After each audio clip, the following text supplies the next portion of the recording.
Baik, berikut adalah latihan balok komposit pertama dengan diagram plastis ya. Ini contohnya seperti ini ya, menggunakan profil ini menurut buku referensi dari bukunya Bapak Wirianto ya. Kemudian kita bisa misalkan juga untuk permodelan strukturnya ini simply supported beam ya, seperti ini. Nah, ini panjangnya 12 meter untuk panjangnya, kemudian jarak antar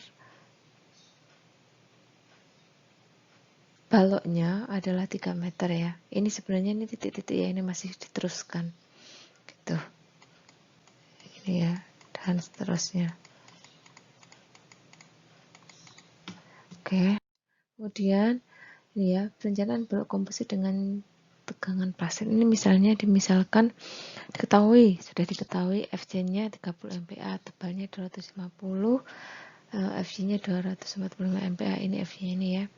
Dan seterusnya ini adalah data-data untuk profil 1036 ya, kali 305 kali 31 kali 54, ini profil WA juga. Kemudian ini adalah berat profilnya dan ini adalah luas profilnya. Kemudian ditanya adalah MN balok komposit. Yang ke B, kapasitas neto balok komposit terhadap beban hidup. Selanjutnya adalah kuat geser balok dan kebutuhan shear stat. Sebenarnya untuk kebutuhan shear stat ini sendiri kita gabungkan ya nanti dari materi yang ada di floor deck dan juga balok komposit. Pertama kita harus cek dulu klasifikasi profilnya dan harus pastikan bahwa penampang badannya kompak. Jika tidak, maka tidak bisa ditemukan dengan cara penampang plastis ya. Kemudian kita cari resultan gaya kopelnya pada beton dan pada baja. Pakai rumus ini ya, untuk beton 0,85 FC prime kalikan AC, kemudian untuk bajanya AS kalikan FY. Kemudian kita cari letak garis netralnya. Ya, ternyata A-nya 201. Berarti di sini kan ini dari atas ya. Jadi kurang dari sama dengan T. Berarti jatuhnya pada pelat beton ya, garis netral plastiknya. Kemudian dihitung momen lentur positifnya. Gambarnya udah lengkap ya, ini YC sama dengan T. Kemudian Y2 itu dari sini, dari ujung sini ke garis netral, dari garis ini ya, dari sini ke garis ini, potongan antara balok dengan plat balok baja dengan plat betonnya ya. Kemudian kita pakai rumus MN sama dengan AS kalikan FY ya, dikalikan jaraknya Y tambah setengah D. Setengah D nya itu ini ya, seperti ini ya. Ini untuk diagram pastinya, cirinya selalu bentuknya persegi ya, diingat ya, kalau segitiga itu berarti elastis. Kemudian kapasitas neto balok terhadap beban hidup kita hitung QDL-nya ya. Ini kalau pakai rumus beban terbagi rata ya. Kenapa? Karena kan di sini platnya terbagi rata ya, merata di seluruh bagian balok. Sementara untuk beban hidupnya bentuknya adalah point load seperti ini, PLN-nya ya, PULN-nya.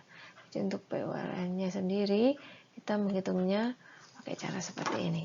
Jadi pertama kita cari dulu MULL-nya. Dari MULL kita bisa hitung PULL yang pakai rumus ini, turunan dari rumus seperempat PL ini. Kita ubah, kita dapat nanti PULL-nya. Kemudian cek kuat geser baloknya. Nah, ini gaya gesernya ya, kita hitung. Di sini tadi belum. Jadi gaya gesernya itu kalau seperti ini biasanya kan reaksi di sini itu adalah separuhnya ya. Separuh dari PU-nya, PU total. Ya, akibat telat dan juga akibat beban hidupnya. Nah, kita bandingkan kalau VN-nya lebih dari VU berarti aman. Kemudian kita hitung shear statnya dengan rumus seperti ini ya. Dimisalkan FU-nya 410 MPa, kita cari RGRS-nya, kemudian kita hitung QN-nya. Ada rumus ini kan dia syaratnya harus kurang dari RG NLS kalikan ASA kalikan FU. Nah, kita bandingkan jika ini lebih besar dari ini, maka yang kita pakai yang ini ya. Namun jika misalnya ini lebih besar daripada ini, yang kita pakai yang ini. Sehingga untuk kuat geser nominal setunggal adalah 128,295 kN. Kemudian kan tadi sudah dibilang dalam materi sebelumnya bahwa untuk kuat geser dihitung dari kuat lentur maksimum balok. Pakai nilai terkecil dari resultan desak beton atau tarik profil baja. Jadi kita cari yang terkecil, kemudian kita hitung jumlah shear statnya. Ya. Ini diperlukan 120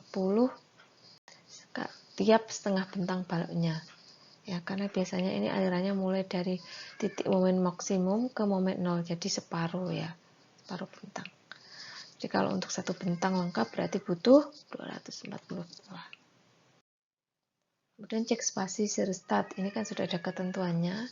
Kita gunakan JKT-nya ini, DS-nya ini, ada syarat SMAK-nya ya, kemudian ada syarat SMIN-nya. Kita desain supaya shear stat kita memenuhi semuanya, serta juga memenuhi antar shear stat yang bersebelahan. Oke, jadi seperti itu ya. Nanti kalau sudah akan dapat seperti ini gambarnya, dengan jarak shear stat antar shear-nya kalau berjejer seperti ini, kalau dia di atas balok seperti ini ya, jaraknya spasinya 150. Oke, untuk menghitung kebutuhan shear stat harus diingat seperti ini. Misalnya kita butuh, kalau di dalam soal ini 240 ya. Kalau misalnya kita pasang nih, sebenarnya nggak harus 333 gini boleh, tapi jumlahnya harus tetap 240.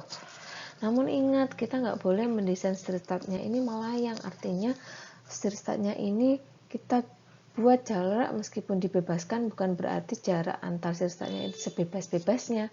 Misalnya ini kan lebarnya 300-an ya, jadi kalau misalnya kita buat jarak antar shear stat ini 200, maka tidak mungkin nanti shear statnya kalau ada 3 shear stat yang 2 shear stat itu melayang, nggak ada yang menumpuk, jadi nggak boleh seperti itu ya caranya. Seperti itu. Kemudian biasanya kalau di lapangan pemasangan shear stat itu sama, di jarang yang dibuat macam-macam, misalnya 3, 2, 1.